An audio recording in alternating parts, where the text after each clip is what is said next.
Everyone, welcome to all of you. तो कैसे हैं आप सब लोग। आज मैं आप लोगों के लिए लेकर आया हूं कंप्यूटर का एक और टॉपिक जिसमें हम पढ़ेंगे स्टोरेज डिवाइसेस। ठीक है ना। मैंने यहाँ पे दे रखा है मेमोरी हायरार्की। ठीक है ना।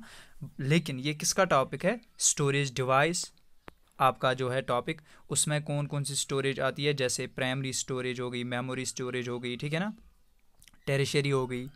तो आज हम इसी के बारे में, मेमोरी के बारे में बात करने वाले हैं। तो चलिए स्टार्ट करते हैं। पहले हम बेसिक से स्टार्ट करेंगे, पूरे बेसिक लेवल से स्टार्ट, ताकि एक भी क्वेश्चन आपसे ना छूटे। तो चलिए, मेमोरी हायरार्की का मतलब क्या है?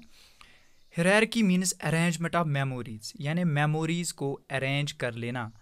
मेमोरी डिवाइसेस जितने भी आपके पास है, जैसे रजिस्टर्स हो गया, कैशे मेमोरी, प्राइमरी मेमोरी या मेन मेमोरी जिसे हम कहते हैं, मैग्नेटिक डिस्क, ठीक है ना, मैग्नेटिक टेप, इन सारी मेमोरीज को ऑर्डर में रखना। ठीक है ना, on the basis of capacity और स्टोरेज। ये क्वेश्चन आपसे ये क्वेश्चन एग्जाम में पूछ सकते हैं या बन सकता है। यानी जो हम मेमोरी हायरार्की करते हैं, यानी अरेंजमेंट ऑफ मेमोरीज कर लेते हैं, मेमोरीज को अरेंज कर लेते हैं, पहले इसको रख लेते हैं रजिस्टर्स को, फिर उसके बाद कैशे, फिर उसके बाद आती है प्राइमरी। इस सारे अरेंजमेंट को हम क्या कहते हैं? हायरार्की। तो ये किस बिना पे या किस बेसिस पे हम ये करते हैं? On the basis of capacity या स्टोरेज एंड एक्सेस टाइम। तो चलिए देखते हैं एक्सेस टाइम, स्टोरेज, ये होता क्या है। इससे पहले हम पढ़ते हैं पैरामीटर्स ऑफ मेमोरी। यानी जब भी कंपनी में मेमोरी चिप्स बनाए जाते हैं, जब भी हार्ड डिस्क बनाई जाती है, जब भी कैशे मेमोरी बनाई जाती है, ठीक है ना, या रजिस्टर्स जब बनाए जाते हैं, तो किस बिना पे, यानी कौन सा चीज़, कौन सी मतलब पॉइंट्स मद्देनज़र रख के इसको बनाया जाता है, वो कौन कौन से पैरामीटर्स है। पहले स्टोरेज को देखते हैं। यानी इसका साइज़ ये रिप्रेजेंट करता है साइज़ ऑफ मेमोरी। अगर आपने कंपनी में ये वाली मेमोरी बनाई, मान लो आपने कोई पेन ड्राइव आपको बनानी होगी, ठीक है ना, आप पहले दिमाग में रखोगे ये जो पेन ड्राइव मुझे बनानी है ये कितने जीबी का बनाना है, मतलब इसकी कैपेसिटी कितनी रखनी है। तो इसका मतलब यही हुआ स्टोरेज कैपेसिटी, इसकी कैपेसिटी कितनी रखें। उसके बाद एक्सेस मोड, यानी इसकी लोकेशन जो हम एक्सेस कर लेते हैं, क्या वो रैंडम है, क्या वो सीक्वेंशियल है या डायरेक्ट है। ये मैं आपको आगे स्लाइड्स में पढ़ाऊंगा, फिलहाल आप याद रखिए। और तीसरा है एक्सेस टाइम, यानी time interval between the read and right request and the availability of data. ठीक है ना, कितना टाइम ले लेता है एक डिवाइस, कितना टाइम ले लेता है रीड और राइट करने को, ठीक है ना, किसी भी डाटा को रीड या राइट करने के लिए कितना टाइम हमारा ये सिस्टम लेता है। ये सारे points, access time, access mode, फिलहाल मैं आपको ओवरव्यू दे देता हूँ, ठीक है ना, आगे स्लाइड्स में हम इसको डिटेल में पढ़ेंगे। लेसर द टाइम एक्सेस, ये पॉइंट आप याद रख लीजिए, जितना टाइम एक्सेस कम होगा उतनी स्पीड ऑफ मेमोरी ज़्यादा होगी, ठीक है ना, उतना ये ज़्यादा डाटा को ट्रांसफ़र कर सकता है, डाटा को अपने अंदर या अपने बाहर छोड़ सकता है, जितनी ज़्यादा टाइम, जितनी कम टाइम एक्सेस होगी। फिजिकल कैरेक्टरिस्टिक ये कैसा है, ठीक है ना, इसकी फिजिकल कैरेक्टरिस्टिक कैसी है? परमानेंस ऑफ स्टोरेज, यानी क्या जो आप इसमें डाटा स्टोर करते हो इस मेमोरी में, क्या वो डाटा थोड़ी देर के लिए रहता है या लॉन्ग टर्म के लिए है, मतलब परमानेंट है या स्टोरेज टेम्पररी है। इसी बिना पे हम डिवाइस को डिज़ाइन करते हैं। तो यहाँ पे हायरार्की में हम क्या देखते हैं? On the base of capacity, इसकी कैपेसिटी कितनी है, एंड एक्सेस टाइम क्या है। ये आप देख सकते हो यहाँ में हाई से लेकर लो तक, मतलब जो इसकी कैपेसिटी है, यहाँ पे कैपेसिटी में दिखा रहा हूँ, कैपेसिटी हाई से लेकर लो तक, मतलब इस मैग्नेटिक टेप में बहुत ज़्यादा डाटा सेव हो सकता है, मतलब इसकी मेमोरी स्टोरेज ज़्यादा होगी as compare to magnetic disk, magnetic disk की ज़्यादा होगी as compare to primary, primary की ज़्यादा होगी as compare to cache, cache की ज़्यादा होगी एज़ कम्पेयर टू रजिस्टर्स, यानी हाई से लेकर लो तक, ठीक है ना। अब उसके बाद हम देखते हैं एवरेज स्पीड। यहाँ पे आपने देखा होगा access speed, sorry, access time और एक्सेस स्पीड। तो ये भी क्या है, ये लेकिन है हाई से लेकर लो तक, यानी यहाँ से हाई है, यहाँ से लो है। तो मतलब यहाँ एक्सेस टाइम, जो ये डाटा लेगा, रजिस्टर्स जो ये डाटा लेगा या डाटा छोड़ेगा, इसको बहुत कम टाइम लगेगा as compare to magnetic tape. इसी तरह कैशे को बहुत ज़्यादा कम टाइम लगेगा as compare to primary memory, as compare to magnetic disk, बिल्कुल ऐसे ही, इसीलिए मैंने यहाँ पे ये चार्ट आपको दिखाया। उसके बाद है कॉस्ट। देखिए यहाँ पे आपको थोड़ी सी हैरानी होगी जानने में, मैग्नेटिक टेप अगर आप ख़रीदने जाओगे या मैग्नेटिक डिस्क या हार्ड डिस्क अगर आप ख़रीदने जाओगे 50 GB का या 100 GB का या 1000 GB का, वो आपको कम कॉस्ट में पड़ेगा, यानी उसकी कीमत बहुत कम होगी एज़ कम्पेयर टू रजिस्टर्स, ठीक है ना। इसका सीधा सा मतलब है कि एक्सेस स्पीड, जो आपकी एक्सेस स्पीड है, is inversely proportional to cost, यानी कॉस्ट ज़्यादा होगा, एक्सेस स्पीड कम होगी। तो यही तो मैं बता रहा हूँ आपको, मैग्नेटिक टेप में जितनी एक्सेस स्पीड कम होगी, यहाँ एक्सेस स्पीड इसकी हाई से लेकर लो है, मतलब इसकी लो है एज़ कम्पेयर टू रजिस्टर्स, लेकिन इसकी कॉस्ट भी लो है एज़ कम्पेयर टू रजिस्टर्स। तो सीधा सा मतलब है access speed is directly proportional या इन्वर्सली प्रोपोर्शनल टू कॉस्ट, ठीक है ना। तो चलिए, आई होप कि आपको समझ आया होगा। यहाँ पे दे रखा है कुछ बुक्स ने, मैं आपको बता दूँ, यहाँ पे इन्होंने दे रखा है registers, cache and primary memory are made up of semiconductor materials, ठीक है ना। जो ये मैग्नेटिक डिस्क एंड इनको इन्होंने रखा सेकेंडरी मेमोरी, लेकिन ये किस चीज़ के बने हुए ये मैं आपको आगे बताऊंगा, ठीक है ना। अब यहाँ पे मैं थोड़ा सा आप लोगों को बताना चाहता हूँ, रजिस्टर्स किसका टाइप है, इंटरनल मेमोरी का, कैशे इंटरनल मेमोरी का, ठीक है ना, ये भी आप हमने पढ़ा है। उसके बाद कंप्यूटर मेमोरी, कंप्यूटर की जो मेमोरी है, it is just like a human brain, जैसे आप अपने चीज़ें याद रखते हो कि मैंने कौन सा चीज़ कहाँ पे रखा, किसको मुझे क्या करना है, मतलब क्या देना है, तो ये आप अपने दिमाग में फीड करते हो, कोई भी मेमोरी या कोई भी इंस्ट्रक्शंस आप अपने दिमाग में फीड करते हो। लेकिन कंप्यूटर अपनी जो ये यादें हैं, इंस्ट्रक्शंस हैं, डाटा है, ये किस में मतलब फीड कर लेता है, मेमोरी में फीड कर लेता है। एक तरीके का ब्रेन हो गया है किसका, कंप्यूटर का, ठीक है ना। तो use to store data and instructions, क्या करता है, स्टोर डाटा कर लेता है या इंस्ट्रक्शन स्टोर कर लेता है। Where data is processed and instructions required for processing are stored, जो भी आप डाटा आपको स्टोर करना होगा या प्रोसेसिंग करने के बाद जो भी इंस्ट्रक्शंस आपको स्टोर करने होंगे, वो सारी चीज़ें किस में स्टोर होती है, इन्हीं मेमोरीज में। मेमोरीज को डिवाइड किया गया है सेल्स में, या हम कह सकते हैं इसको पार्ट्स में डिवाइड किया है, या उनको हमने सीधे से मतलब कंप्यूटर लैंग्वेज में बताया cells. Each have unique address, हर एक सेल के पास अपना अपना एड्रेस होता है। मतलब ये वाली मेमोरी यहाँ पे रहेगी, ये वाली यहाँ पे रहेगी, ये यहाँ पे होगी, ये यहाँ पे होगी, ठीक है ना। मतलब ये वाली मेमोरी इसकी जगह नहीं ले सकती है, ये वाली इसकी जगह नहीं ले सकती। इसी का मतलब है यूनिक एड्रेस, अपनी अपनी जगह पे हर एक मेमोरीज सीमित रहती है, ठीक है ना। तो चलिए, प्राइमरी प्रोवाइड्स फास्ट एक्सेस, ठीक है ना। ये जो प्राइमरी मेमोरीज है, ठीक है ना, जो अब हम पढ़ेंगे प्राइमरी मेमोरी और हम पढ़ेंगे सेकेंडरी मेमोरी। सेकेंडरी मेमोरी मैं आपको सेकंड लेक्चर में प्रोवाइड करूंगा, क्योंकि इतना लंबा मुझे लगा था मैं प्राइमरी और सेकेंडरी एक ही लेक्चर में कवर कर लूँगा, लेकिन ये बहुत ज़्यादा लंबा टॉपिक निकला, या बहुत ज़्यादा लंबा टॉपिक हो गया मेरे लिए, तो इसलिए मैंने सोचा कि सेकेंडरी में आपको अगले लेक्चर्स में प्रोवाइड करूंगा। तो primary provides fast access, CPU accepted directly for data instruction user files and program storable. ये क्या कहता है, अब जो आपके पास प्राइमरी मेमोरी है, इसके भी कई अपने टाइप्स होंगे, रैम, रोम, तो सेकेंडरी के भी कई टाइप्स होंगे, वो मैं आपको आगे पढ़ाऊँगा, ठीक है ना। इसलिए मैंने चार्ट्स में नहीं दिखाया कि प्राइमरी इतने टाइप्स होते हैं फिर उसके बाद इतने टाइप्स, नहीं। तो चलिए, कहता है प्राइमरी मेमोरी जो है वो फास्ट एक्सेस करती है। फास्ट एक्सेस मतलब वो किसी भी चीज़ में जल्दी घुस जाती है, ठीक है ना। अगर प्राइमरी मेमोरी ये होगी प्राइमरी, फास्ट एक्सेस का मतलब अगर इसको यहाँ से डाटा लेना होगा, यहाँ से डाटा उठाना होगा या फैच करना होगा, जैसे मैंने आपको कल बताया था फैचिंग होती है, तो ये जल्दी उठा लेगा एज़ कम्पेयर टू जो सेकेंडरी होती है, ठीक है ना। यानी फास्ट एक्सेस करेगा या रेस्पॉन्ड एक्सेस करेगा। अगर इसको यहीं से कोई सीपीयू इसको मतलब डाटा मांगेगा, इसको बोलेगा मुझे अपना डाटा दे दो क्योंकि मुझे इस पर प्रोसेस करना है, तो ये जल्दी उसको दे देगा, मतलब फास्ट एक्सेस काम कर लेगा, ठीक है ना। CPU access directly.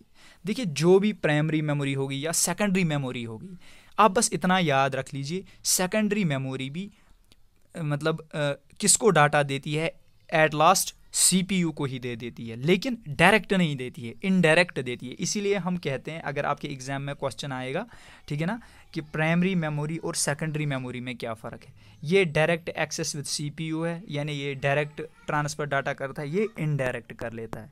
कौन सी? Second memory. रुकिए मैं आपको चार्ट्स में बता देता हूँ।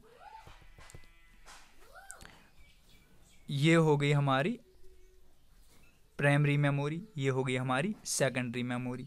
इसमें फ़र्क क्या है? ये डायरेक्ट है, ये इनडायरेक्ट है। डायरेक्ट किससे है? CPU से। ये इनडायरेक्ट है किससे? CPU से। ठीक है ना। ये वाली वोलाटाइल है, लेकिन कुछ इसमें नॉन वोलाटाइल है, इसीलिए मैंने आपको नहीं बताया ये। बस आप इतना याद रख लीजिए, डायरेक्ट एक्सेस करती है किससे? CPU से। मतलब ये CPU के साथ ही अंदर में जुड़ी हुई है, इसीलिए इसको कहते हैं इंटरनल मेमोरी, यानी इंटरनली किससे कनेक्ट है? CPU से, थ्रू वायर्स। ठीक है ना। तो इससे क्या होता है कि इसको किसी चीज़ की ज़रूरत नहीं, इसको किसी दूसरे चीज़ की ज़रूरत नहीं पड़ेगी कि भाई ये मेरा डाटा ले लो, ये CPU तक पहुंचाओ। ठीक है ना। नहीं, ये डायरेक्ट CPU को दे देती है। Instruction is used files and program storable. Instruction store करती है, प्रोग्राम्स भी स्टोर करेगी, लेकिन एक्सपेंसिव है। जैसे मैंने आपको बताया, ये एक्सपेंसिव यानी बहुत ज़्यादा कीमती है। जैसे मैंने आपको अभी हायरार्की में चार्ट बताया था कि कैशे मेमोरी या रजिस्टर्स या मेन मेमोरी, उनमें ज़्यादा कॉस्ट होता है एज़ कम्पेयर टू अगर आप हार्ड ड्राइव या हार्ड डिस्क लेना चाहते हो मार्केट से, वो जो सेकेंडरी में आती है।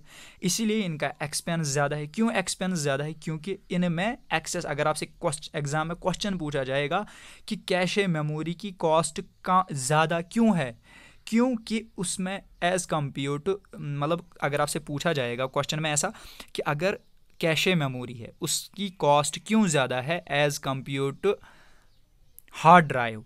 अगर कैशे मेमोरी 2 MB की है, उसकी कॉस्ट ज़्यादा क्यों है 1000 GB हार्ड ड्राइव के लिए की। ठीक है ना।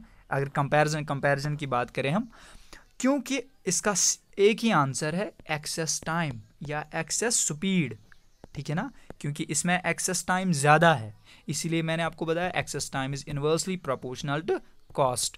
ठीक है ना। आज का टॉपिक बहुत अच्छा होने वाला है, क्योंकि इसमें मुझे लगता है तकरीबन 4 या 5 नंबर्स बन सकते हैं इस वाले टॉपिक में। लिमिटेड कैपेसिटी है कि नहीं? आपने कभी कैशे या आपने रैम, आपने कभी अगर आप अपने फ़ोन में देखोगे रैम, और ठीक है ना, आपने कभी रैम को 500 GB नहीं देखा होगा। कैशे को आपने कभी MBs में नहीं देखा होगा, यानी कभी GBs में नहीं देखा होगा, सॉरी, आपने हमेशा KBs में देखा होगा या MBs में देखा होगा। ठीक है ना। कैशे को आपने कभी, कैशे मेमोरी जो जिसे हम कहते हैं, memory means storage of data, मैंने आपको पहले भी बताया, एंड द प्रोग्राम, या प्रोग्राम भी स्टोर करती है, लेकिन किस फॉर्म में? ये जो मेमोरी हमें अपना डाटा स्टोर कर लेती है, हमें कहती है कि हाँ भाई आप अपना डाटा ले लो, दे दो, मैं इसमें उसको स्टोर कर लेती हूँ, लेकिन किस फॉर्म में करती है? In the form of binary system, यानी बाइनरी फॉर्म में, जो मैंने आपको बताया मशीन समझती है, मशीन लैंग्वेज समझती है, या 0 या 1 की फॉर्म में, उसी को कहते हैं, या 0 या 1, इनको कहते हैं बिट्स। यानी 0 को बिट्स कहते हैं, 1 को बिट कहते हैं, यानी इन दोनों को क्या कहते हैं? बिट्स। इस बाइनरी डिजिट को क्या कहते हैं? बिट्स। आप याद रख लीजिए। Store currently required for processing. अब कैपेसिटी या मेमोरी साइज, अगर हम कैपेसिटी की बात करें, ठीक है ना, अगर हम in the form of capacity की बात करें, तो ये बहुत ज़्यादा एग्ज़ाम में पूछा जाता है कि कैपेसिटी क्या है या मेमोरी साइज़ क्या है। दोनों को एक ही नाम कहते हैं हम। याद रख लीजिए आप, मैंने यहाँ पे पूरा चार्ट बना के रखा है आप लोगों के लिए। 1 बिट इज़ इक्वल टू 0 और 1, या अगर एग्ज़ाम में पूछा जाएगा 1 बिट इज इक्वल टू, नीचे ऑप्शन में 0 1 कहीं पे नहीं दिया होगा, बस एक दिया होगा, बाइनरी दिया होगा, वो भी सही आंसर है, बाइनरी डिजिट। ठीक है ना। बाइनरी डिजिट दिया होगा या दिया होगा 0 और 1। ठीक है ना। दोनों आंसर सही है। तो 1 बिट कितने हो गए? 0 और 1। अब 4 बिट, जब 4 बिट्स को मिलाया जाता है तो वो बनाते हैं 1 निबल, वो बनाते हैं 1 निबल। जब 8 बिट्स को मिलाया जाता है वो बनाते हैं 1 बाइट। तो इसका मतलब है 8 बिट्स या 1 byte is equal to 2 nibble. जब 4 बिट 1 निबल हो गए तो 8 बिट कितने हो गए? 2 निबल। ठीक है ना। आप आई होप कि आप समझ गए होंगे। 1024 bytes is equal to 1 KB, ठीक है ना। आप कैसे इसको याद रख सकते हैं मैं ये भी बताऊंगा। देख लीजिए आप, 1 बाइट इज, यहाँ से आप याद रख लीजिए 1 byte is equal to 8 bit, ये होगी बिट की काम तो ये होगी। 1 बाइट यानी 1024 bytes is equal to 1 KB, 1024 KB is equal to 1 MB, 1024 MB is equal to 1 GB। बिल्कुल ऐसे यानी प्रीवियस को 1024 ऐड करके जो हमें दूसरा मिलता है वही होता है इन टर्म्स ऑफ 1, ठीक है ना। कहने का मतलब ये है कि अगर 1 बाइट है तो 1024 बाइट्स कितने हो गए 1 KB किलो बाइट्स, तो 1024 किलो बाइट्स कितने हो गए 1 MB, तो 1024 MBs कितने हो गए 1 GB गीगा बाइट्स, ठीक है ना। 1024 GB 1 terabytes, 1024 terabytes is equal to 1 petabytes, 1024 petabytes is equal to 1 exabytes, 1024 exabytes is equal to 1 zettabytes, 1024 zettabytes is equal to 1 yottabytes, 1024 yottabytes is equal to 1 brontobytes, ठीक है ना। यहाँ मैंने स्पेस कम होने की वजह से खाली ब्रोटो का नाम लिखा है, ब्रोटोबाइट्स। 1024 ब्रोटोबाइट्स इज इक्वल टू 1 जियोबाइट, ठीक है ना। अगर आपसे एग्जाम में पूछा जाएगा सबसे स्मॉलेस्ट यूनिट कौन है इन टर्म्स ऑफ कैपेसिटी, वो है 1 बिट, ठीक है ना। या तो ये 0 होगा या 1 होगा, लेकिन सबसे लार्जेस्ट कौन है वो है 1 जियोप बाइट। अगर जियोप नहीं दिया होगा तो इसका मतलब ब्रोटो दिया होगा, ठीक है ना। यानी जियोप सबसे ज़्यादा लार्जेस्ट यूनिट है इन टर्म्स ऑफ मेमोरी और कैपेसिटी। तो चलिए अब हम इन टर्म्स ऑफ बाइट्स अगर हम देखें, ठीक है ना। देखिए मैं आपसे क्यों पढ़ा रहा हूँ, क्योंकि इनमें बहुत सारे इंपॉर्टेंट अहम क्वेश्चंस उठने वाले हैं जो ऑब्वियसली श्योरिटी 100% आपको एग्जाम में पूछा जाएगा, ठीक है ना। इन टर्म्स ऑफ बाइट्स, अगर आप बाइट्स इन टर्म्स ऑफ किसी भी यूनिट को कन्वर्ट करना चाहते हो इन टर्म्स ऑफ बाइट्स, ठीक है ना। सपोज कर लो 1 KB is equal to 2⁻10 bytes. यहाँ पे मैंने ये दे रखा है एरो, ये सारे बाइट्स में है, यहाँ पे जितने भी है ये सारे बाइट्स में है, मतलब 2⁻10 bytes, 2⁻20 bytes and so on. तो 1 KB is equal to 2⁻10 bytes, ये कैसे हो गया। आप बोलोगे आपने अभी बताया 1 byte is equal to 1 kilobyte is equal to 1024 byte, आपने बताया 1 KB is equal to 1024 bytes, ठीक है ना। या 1024 अगर आप अपने कैलकुलेटर पे देखोगे 2⁻, जब 10 बार हम मल्टीप्लाई करेंगे वो ही बन जाता है 1024, कितना बन जाता है 1024 बाइट्स, ठीक है ना। यहाँ पे अगर इसको आप देखोगे 1 MB is equal to 1024 KB, तो इसका मतलब 1024 को कितना बार मल्टीप्लाई किया है 2 बार। तो इसी तरह 1 MB is equal to 2⁻10 bytes, जब ये हो गया 1 KB इज इक्वल टू 2⁻10, तो इसी तरह 1 MB इज इक्वल टू 2⁻20, इसी तरह ये भी 2⁻30, इसी तरह ये भी 2⁻40 एंड 2⁻50, ठीक है ना, एंड सो ऑन। तो ऐसे ही चलते रहेंगे हम। 1 KB याद रख लीजिए 2⁻10, 1 KB 1 kilobyte is equal to 2⁻10 bytes, और we can say 1 KB is equal to 1024 bytes. यहाँ पे मैं आपको दिखा दूंगा, ठीक है ना, सॉरी ये वाला 1 KB is equal to 1024 bytes और 2⁻10 बाइट्स, ठीक है ना, इन टर्म्स ऑफ एक्सपोनेंशियल, ठीक है ना, या इन टर्म्स ऑफ रेशो अगर हम देख लें। तो चलिए एग्जाम्पल के तौर पर समझते हैं। अगर आपके एग्जाम में पूछा जाएगा एग्जाम्पल आप 2 GB की ले लेते हैं कि 2 GB कितने बाइट्स का है, ठीक है ना। यहाँ पे आप एक तरीका देख लीजिए या अब दूसरा तरीका हम देख लेंगे, ठीक है ना। 2 GB को क्या लिखते हैं हम, एक सेकंड में आपको अच्छे से समझाऊंगा। 2 GB कितने हो गए, पहला था 2 × 1 GB, यही हो गया कि नहीं 1 GB। ऐसे तो लिख सकते हैं हम इसको, एक सेकंड 2 GB को क्या लिख सकते हैं हम 2 × 1 GB, ठीक है ना। 1 GB 2 × 1 GB कितना है 1024 MB, ठीक है ना।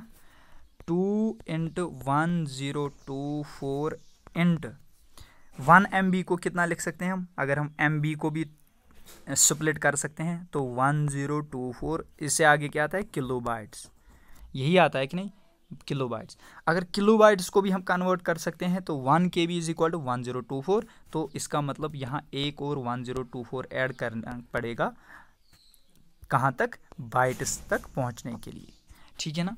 तो ये हो गया 2 GB को अगर हम कन्वर्ट कर लेंगे MB में, KB में या बाइट्स में, ठीक है ना।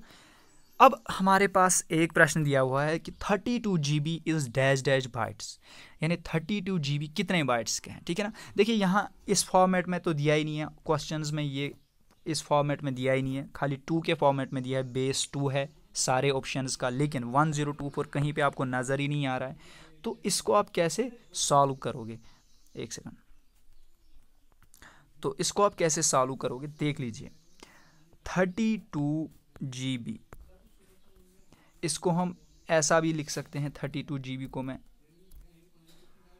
थोड़ा सा 32 × 1 GB, क्या यही लिख सकते हैं, 32 × 1 GB कितना हो गया, यहाँ पे आप देख लीजिए 1 GB is equal to 2⁻30 bytes. हाँ, एक तो 32 × 1 GB, इसको लिखते सकते हैं 2⁻30 बाइट्स, आ गया ये बाइट्स में, ठीक है ना। अब इस 32 को क्या लिख सकते हैं हम, 2⁵ भी लिख सकते हैं इंट 2⁻30। अब जो मैथ्स स्टूडेंट्स हैं उनको पता होगा when basis are same in multiplication, ठीक है ना, एक्स पावर्स आर एडेड, इनको हम पावर्स कहते हैं जो नॉन इंजीनियरिंग बैकग्राउंड से है, बस आप उतना ही याद रख लीजिए, ठीक है ना। यहाँ इतने वास्ट में जाने की ज़रूरत ही नहीं है, मैं बस इतना बताऊंगा, जब नीचे दो संख्या सेम दे रखी होगी, ठीक है ना, व्हेन बेसिस आर सेम, इसकी बेस क्या है 2, इसकी भी बेस क्या है 2, when basis are same in multiplication their powers are added, इनके पावर्स को हम प्लस कर लेते हैं। तो नीचे क्या दिया हुआ है 2⁵ एंड 2⁻30 बाइट्स, तो 2⁵ प्लस 2 लिखने की ज़रूरत ही नहीं है क्योंकि सेम ही है बेस, एंड 30, तो वो कितना हो गया 2⁵35। तो इसका सही आंसर क्या है 2⁵30 बाइट्स, ठीक है ना। चलिए एक और एग्जाम्पल से समझते हैं। 16 KBs are how many bits, 16 KB जो है कितने बिट्स का है, 16 × 1 KB, 1 KB कितने बिट्स का है, यहाँ पे आप देख लीजिए 1 KB is equal to 2⁻10 bytes, ठीक है ना, 16 × 2⁻10 बाइट्स, ठीक है ना।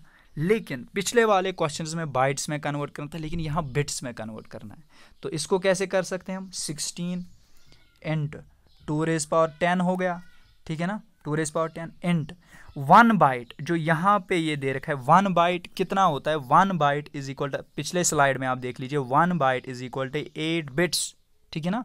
16 को क्या लिख सकते हैं हम 2⁻4 इंट 2⁻10, इसको भी हम बेस सेम कर लेते हैं 2⁻3। अब क्या हो गया, बेस सेम हो गए, पावर्स क्या हो जाएंगे ऐड, सही।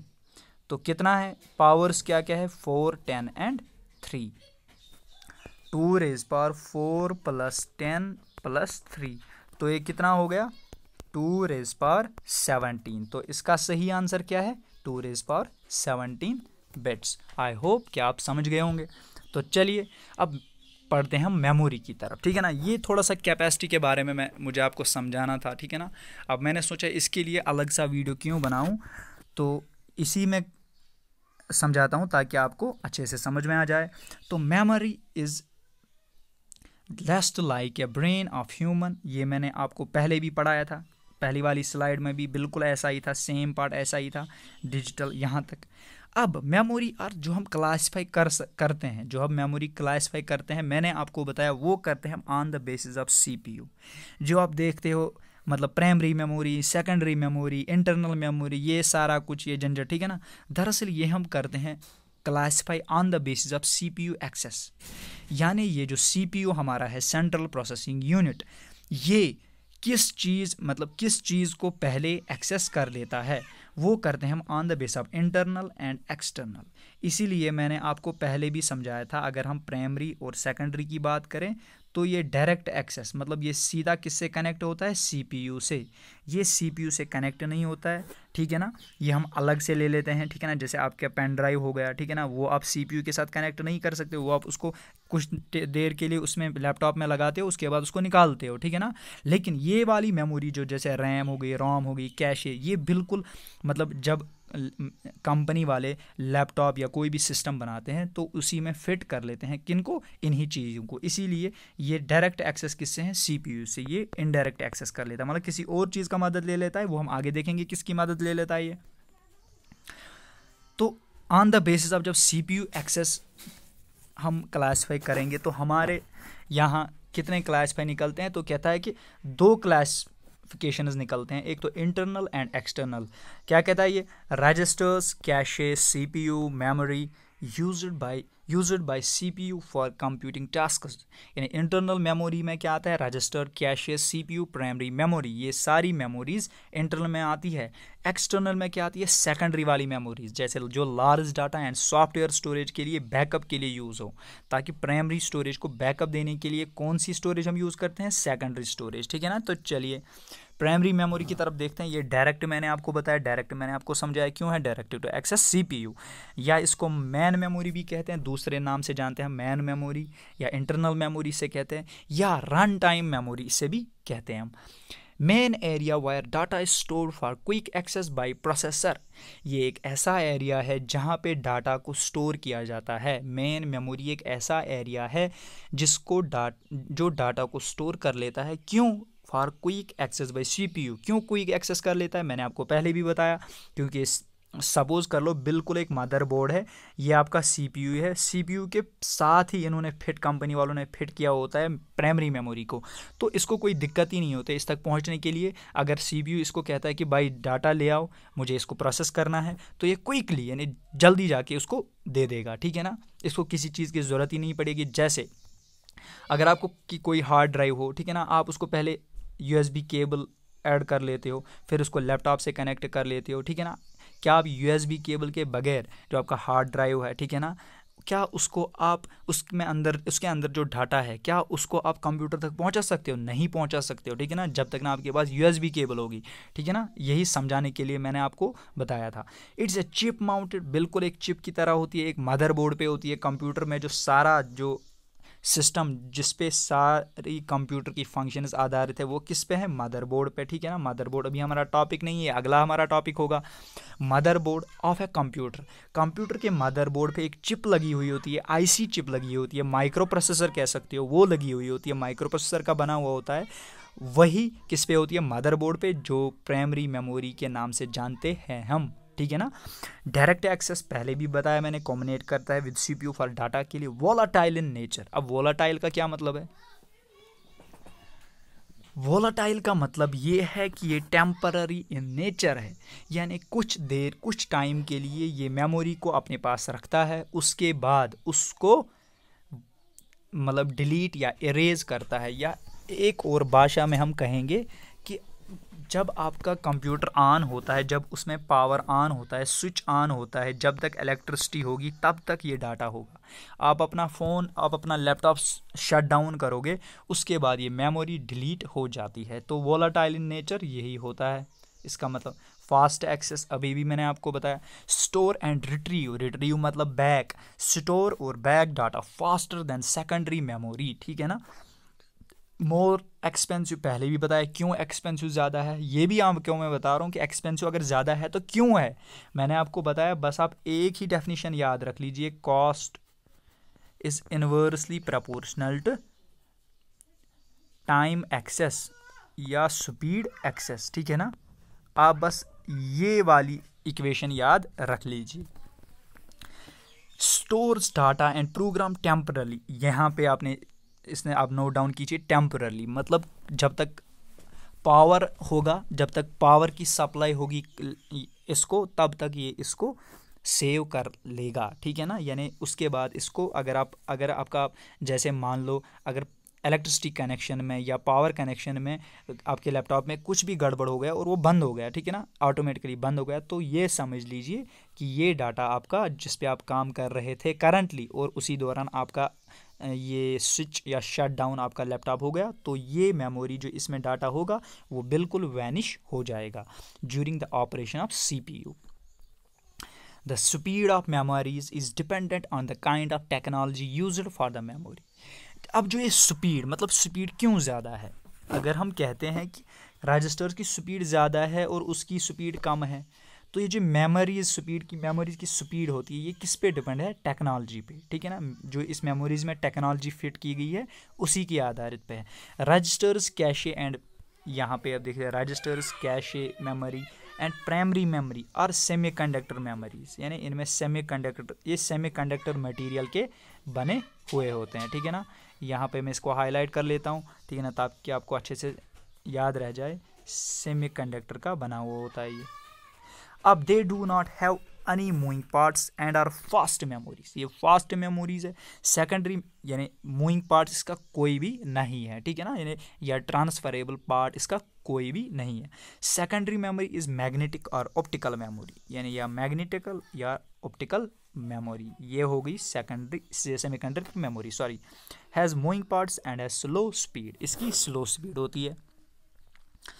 तो चलिए यहाँ दूसरा मैंने यहाँ पे ये डायग्राम बना लिया है, ठीक है ना, रफ पे बना ली थी मैंने, तो इसको मैं यहाँ पे हायरार्की के तौर पे दिखा रहा हूँ। ये भी मेमोरी हायरार्की है, ठीक है ना, जो आप ये ट्रायंगल में देखते हो इसको कहते हैं हम हायरार्की, यानी अरेंजमेंट कर लेना, ठीक है ना।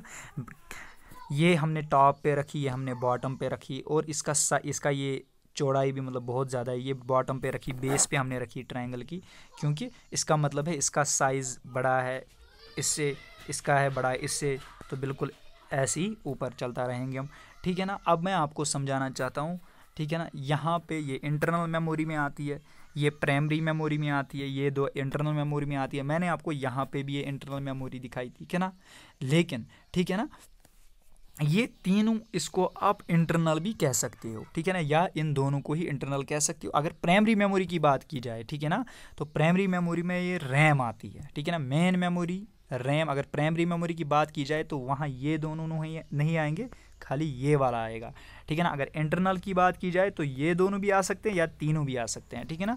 तो चलिए USB या फ्लैश मेमोरी या मैग्नेटिक डिस्क, बिल्कुल ऐसी मैग्नेटिक या मैग्नेटिक टेप्स, ठीक है ना। अब इनकी मतलब यहाँ पे इन टर्म्स ऑफ साइज़ अगर हम देख ले, हमने बताया इसका साइज़ छोटा होता है एज़ कम्पेयर टू दिस, लेकिन इसकी जो ये एक्सेस टाइम है, यानी इसकी एक्सेस टाइम भी बहुत कम होती है, इसकी एक्सेस टाइम बहुत कम होती है एज़ कम्पेयर टू दिस।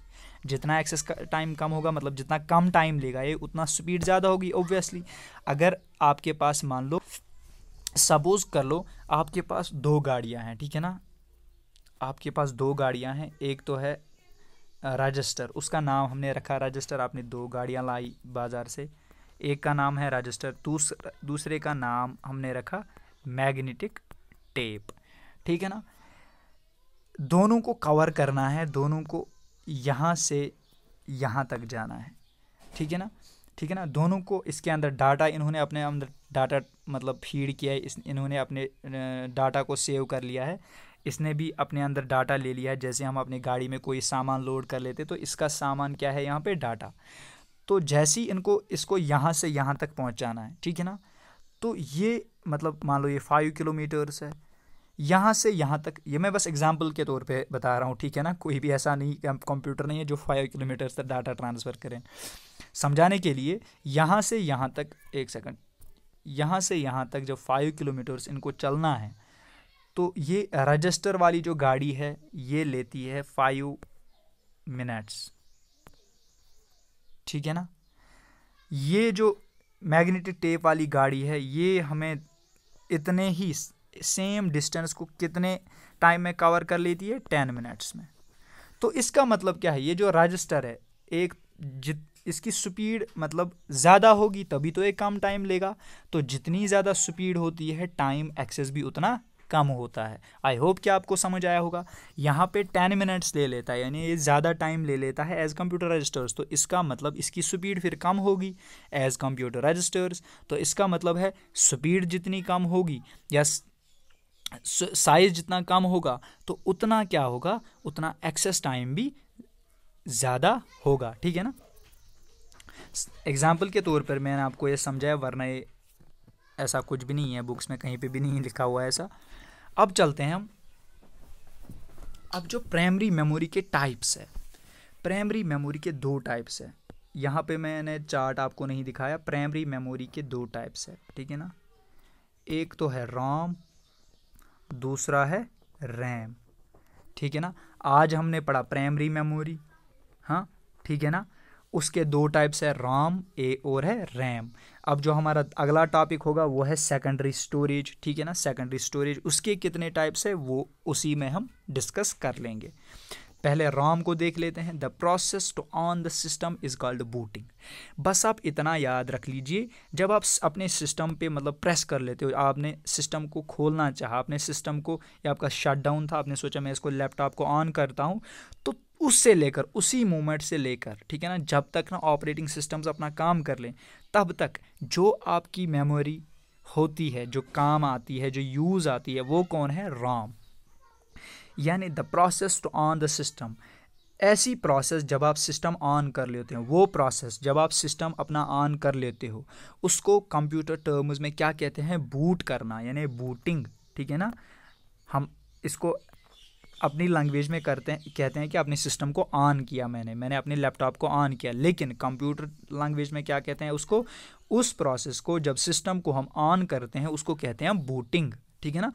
तो first process operation is to power on. पहला हमारा क्या होता है काम, पहला हमारा क्या होता है, पहले हम पावर ऑन करते हैं, मतलब पहले हम कंप्यूटर का पावर ऑन कर लेते हैं, ठीक है ना। वो बटन प्रेस कर लेते हैं तो पावर ऑन हो गया। Memory helps to on the system is ROM. जो आपकी मेमोरी है, जो आपको मदद करती है सिस्टम को ऑन करने में, वो मेमोरी कौन सी है, रॉम मेमोरी, ठीक है ना। यानी इसमें प्रोग्राम होंगे फिर सेव, ठीक है ना, जो कंप्यूटर के लिए ज़रूरत है उसको ऑन करने के लिए, यानी इसमें सॉफ्टवेयर्स भी फिर सेव होंगे, ठीक है ना, ऑब्वियसली। तो आप बस इतना एग्ज़ाम पॉइंट ऑफ व्यू से याद रख लीजिए, वो मेमोरी जो आपको सिस्टम ऑन करने में मदद करें वो कौन सी है, रॉम। तो ये पहला ऐसी मेमोरी है जो यूज़ होती है।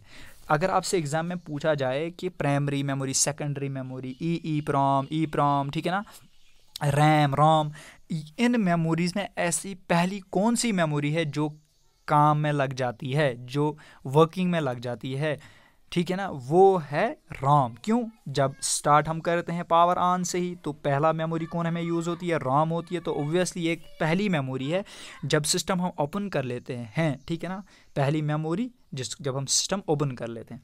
सेमीकंडक्टर का बना हुआ है, पहले भी मैंने आपको बताया। ROM is feeded with special type of programs. अब रॉम का क्या है, रॉम में कुछ स्पेशल टाइप ऑफ प्रोग्राम्स पहले से ही फिट होते हैं, जो कंपनी वाले मैन्युफैक्चरिंग के दौरान इसको फिट करते हैं। उन प्रोग्राम्स को क्या हम कहते हैं, फर्म वायर्स। आपने हार्डवेयर सुना होगा, सॉफ्टवेयर आपने सुना होगा, ठीक है ना। तो क्या कहता है, क्या चीज़, फर्म वायर्स, उसको कहते हैं हम firm wires. To it is nature of non volatile. मैं आपको यहाँ पे एक पॉइंट बताना भूल गया हूँ कि रॉम जो है, ठीक है ना, रैम जो है वो है वोलेटाइल।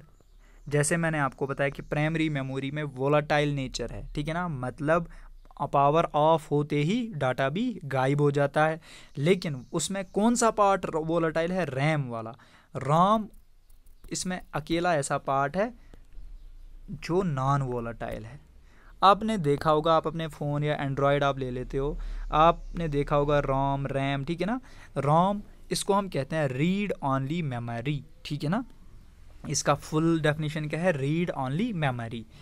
तो इसमें कुछ स्पेशल प्रोग्राम्स फिट किए हुए होते हैं, किस लिए, इसको नॉन वोलेटाइल बनाने के लिए। भाई अगर रैम आपका वोलेटाइल है, पावर ऑफ होते ही इसका डाटा गायब होता है, तो ये रोम नॉन वोलेटाइल क्यों है, इसको किस चीज़ ने नॉन वोलेटाइल बनाया, कौन सा ऐसा चीज़ इसमें फिट किया है जिसकी वजह से इसको नॉन वोलेटाइल बनाया गया है।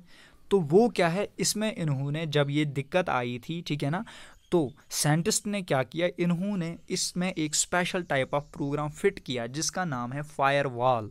फर्म वायर्स, ठीक है ना, प्रोग्राम है ये। क्यों? इसको किस नेचर में कन्वर्ट करने के लिए? वोलाटाइल से लेकर नॉन वोलाटाइल बनाने में।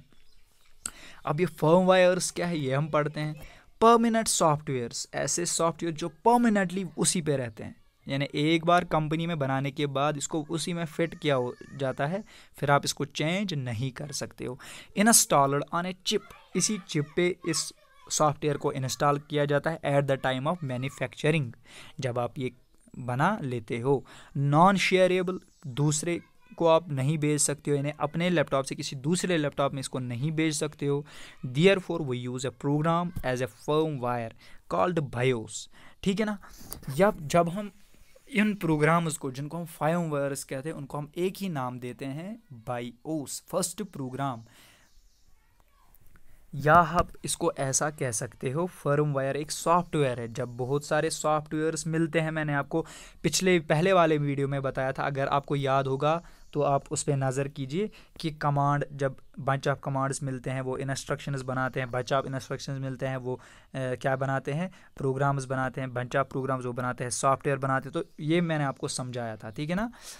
तो ये ऐसे प्रोग्राम्स है जो मतलब आपस में जब हम इसको मिलाते हैं तो फिर एक ही नाम देते हैं इन फर्म वायर्स का, यानी जिसको आप सॉफ्टवेयर भी कहते हो या प्रोग्राम भी कहते हो, उसका नाम है BIOS, first program we use during booting. तो इसका मतलब है कि राम में कौन सी प्रोग्राम पहले यूज़ होती है? एक तो मेमोरी, पहली कौन सी मेमोरी, फर्स्ट मेमोरी कौन सी यूज़ होती है? राम होती है। उस राम में जो प्रोग्राम यूज़ होता है, अगर आपसे पूछा जाएगा कि, अगर आपसे ऐसा नहीं पूछा जाएगा कि कौन सी मेमोरी, आपसे पूछा जाएगा पहला कौन सा प्रोग्राम फिर यूज़ होता है कंप्यूटर में, तो जब आप सोचोगे कि कंप्यूटर ऑन होता है तो पहला काम होता है हमारा कंप्यूटर को ऑन करना। तो ऑन के दौरान हमारी पहली मेमोरी कौन काम में लग जाती है? वो है राम। और उस राम में प्रोग्राम कौन सा है? बायोस। तो इसका मतलब बायोस ही पहला प्रोग्राम होगा जो काम में लग जाता है। Steps required to boot the system. अब जो सिस्टम को हम बूट करते हैं, तो बूट आप समझ गए होंगे कि बूट का मतलब क्या है। सिस्टम ऑन किया आपने, मतलब बूटिंग किया आपने, ठीक है ना। सिस्टम ऑन करने के बाद सिग्नल किसके पास पहुंची? सीपीयू के पास पहुंची। एक सेकंड में इसको थोड़ा सा कम कर लेता हूँ। सीपीयू पे पहुंची। सीपीयू पहुंचने पे बाद रन्स ए प्रोग्राम, वो फिर एक प्रोग्राम को रन करता है। सीपीयू पे जब सिग्नल पहुंची, हाँ, यहाँ पे बायोस ने अपना काम कर लिया, अब सीपीयू पे सिग्नल पहुंची। सीपीयू पे जब सिग्नल पहुंची तो उसने एक प्रोग्राम को चलाया जिसका नाम है पोस्ट, ठीक है ना। यहाँ पे थोड़ी सी एरो मतलब एडिटिंग की वजह से गलत हो गया यहाँ पे। इसका नाम है पोस्ट, यानी पावर ऑन सेल्फ टेस्ट। अब ये पोस्ट क्या करता है?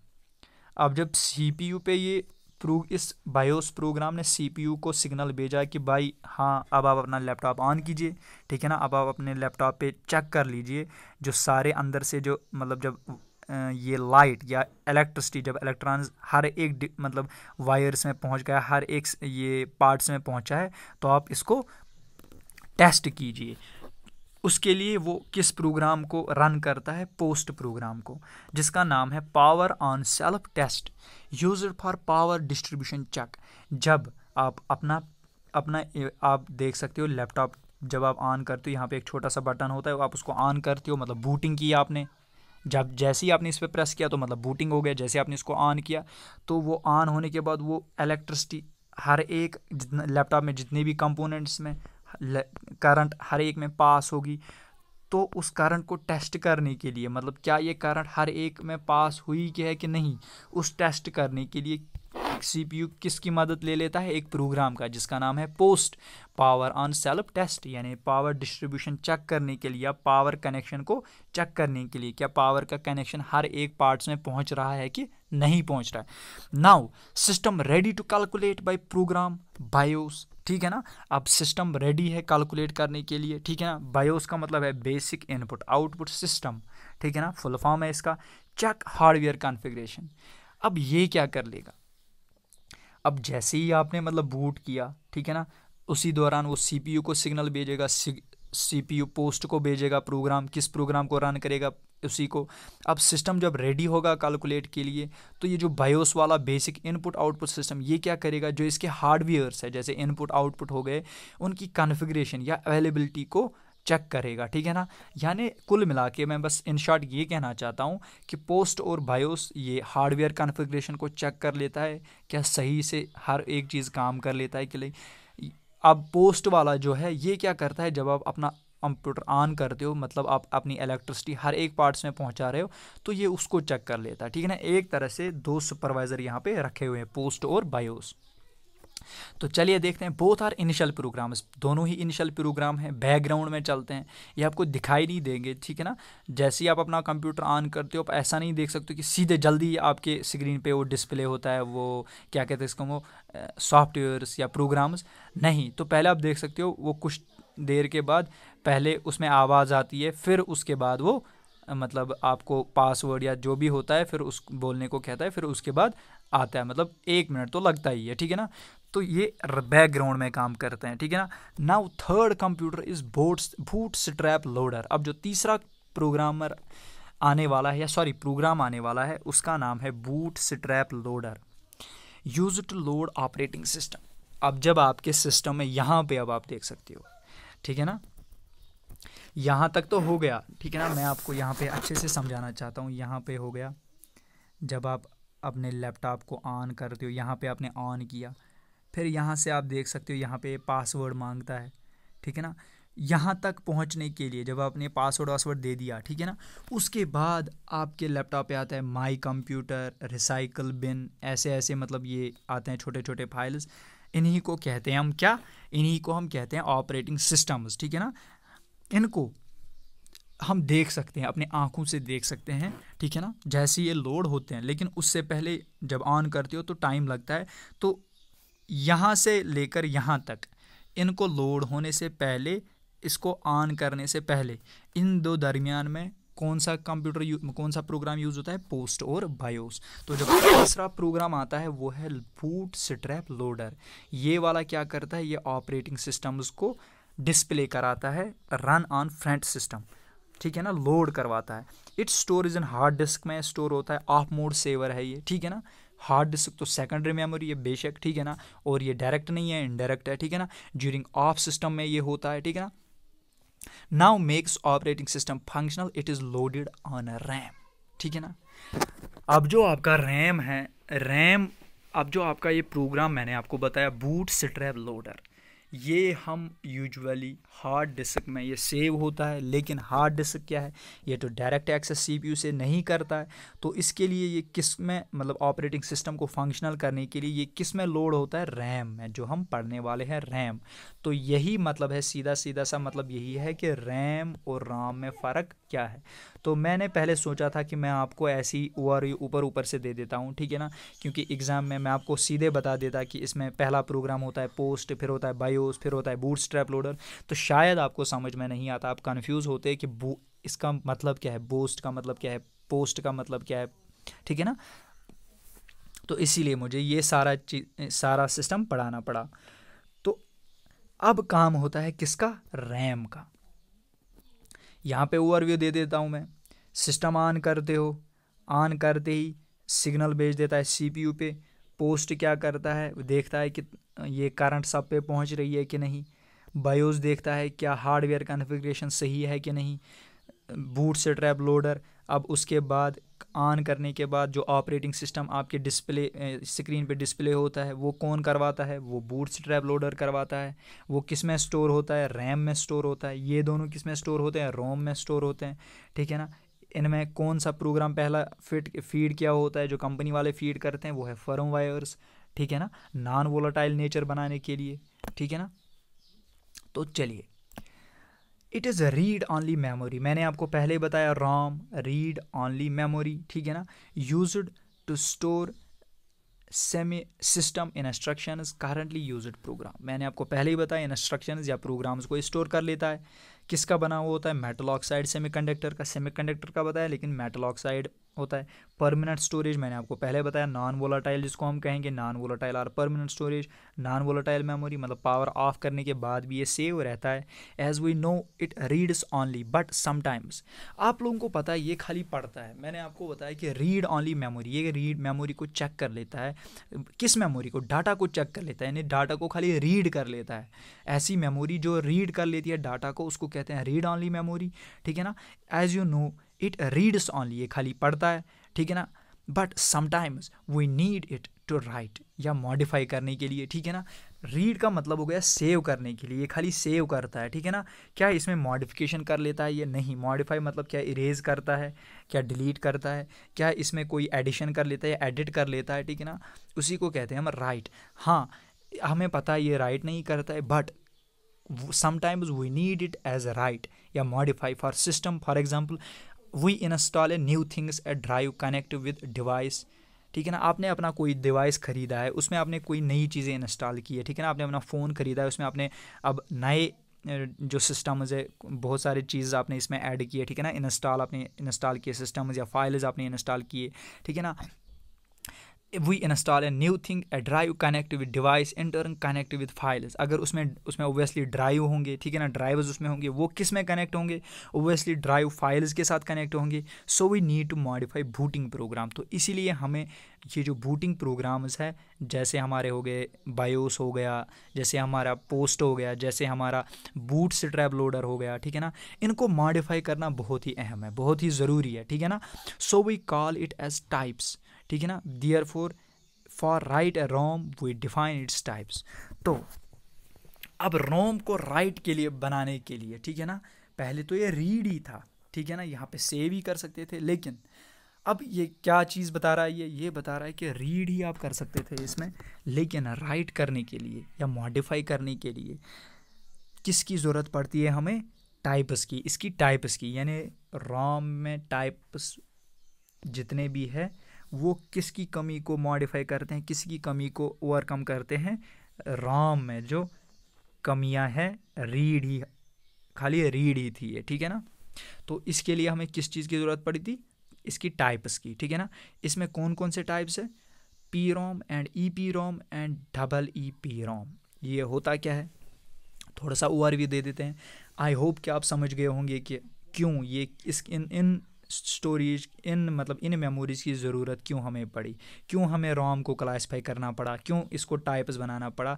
बस इसीलिए क्योंकि ये रीड ऑनली मेमोरी था, इसमें जो प्रोग्राम्स थे वो खाली रीड ऑनली मेमोरी थी। उन प्रोग्राम्स को मॉडिफाई करने के लिए हमें क्या टाइप्स की ज़रूरत करनी पड़ी, हमें मतलब मॉडिफाई करना पड़ा रोम को, और फिर उसके बाद उनको कैटेगराइज किया इन टर्म्स ऑफ टाइप्स, ठीक है ना। पहला जो है P ROM, programmable read only memory, इसकी फुल फॉर्म है। इस रोम को क्या किया है इन्होंने? बिल्कुल एक ब्लॉक्स में डिवाइड किया है, यहाँ पे, यहाँ पे, यहाँ पे, ठीक है ना। इनको इन्होंने ब्लॉक्स में डिवाइड किया। इन ब्लॉक्स को इन्होंने कहा, इनमें एक प्रोग्राम फिट किया, इसमें दूसरा प्रोग्राम, इसमें तीसरा, इसमें चौथा, ऐसे ही इन ब्लॉक्स को इन्होंने कहा P ROM, P ROM, P ROM. एक ही रोम को इन्होंने ब्लॉक्स में डिवाइड किया, उनमें प्रोग्राम्स फिट किए अलग अलग, तो उनका नाम रखा P ROM. Once program is installed can't erased. लेकिन इसमें एक दिक्कत अभी भी आ रही थी, जब भी आप इसमें कोई प्रोग्राम फीड कर लेते थे, वो फिर आप इरेज नहीं कर सकते थे, ठीक है ना। उसको आप नहीं मिटा सकते थे, या उसको आप डिलीट या एडिट नहीं कर सकते थे। Here simply we divide the ROM into blocks to store program, still we can't write. लेकिन अभी भी हमने किया था, हमने चलो कोशिश की थी इसको ब्लॉक्स में कन्वर्ट करने के लिए, प्रोग्राम्स अलग अलग फिट किए थे, लेकिन अभी भी हम सक्सेसफुल नहीं हुए राइट करने के लिए या मॉडिफाई करने के लिए, इरेज करने के लिए किसी भी प्रोग्राम को, ठीक है ना। मैंने आपको पहले बताया, जैसे ही इसमें प्रोग्राम फिट होता था फिर वो इरेज ही नहीं होता था, ठीक है ना। Therefore we are in a need of E P Rome.